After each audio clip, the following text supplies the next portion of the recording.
So the next part of our assessment checklist is movement.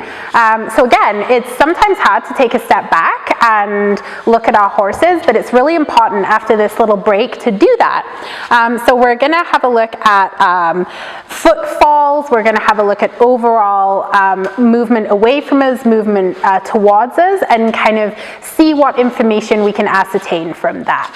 So when we're watching the horse walk, I want to watch how high they pick up their feet, the line of symmetry that they're walking on, so if the hoofs are falling outside or inside of a center line. I'm watching the sway of the tail. I'm watching how the horse is able to turn around. I'm watching for any obvious signs of lameness or asymmetry in the muscles.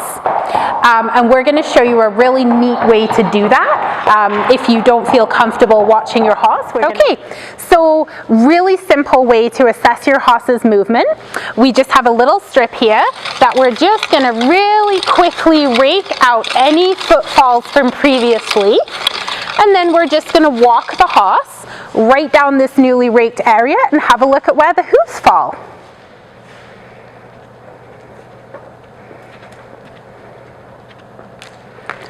So we'll have a look at where these hoofs fell in the sand now.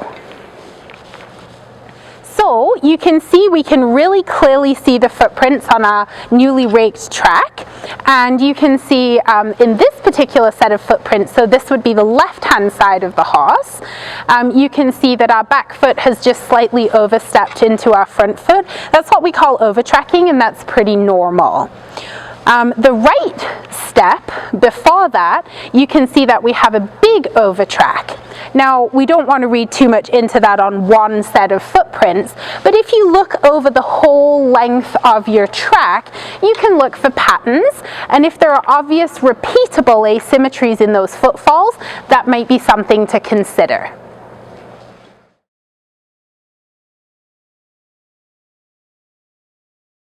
And so the other thing to remember is if you don't have access to an arena, you can always just wet their feet and walk them on a driveway. That works too.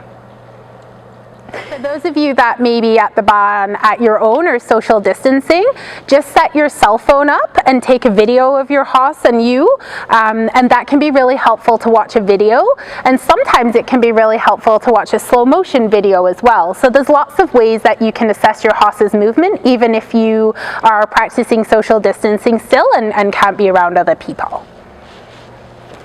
So now we're going to look at our horse trotting, and so trot is a symmetrical pace, and so we can look at them from the side and from the front and from behind and just see if there's any, again, obvious asymmetries in the gait.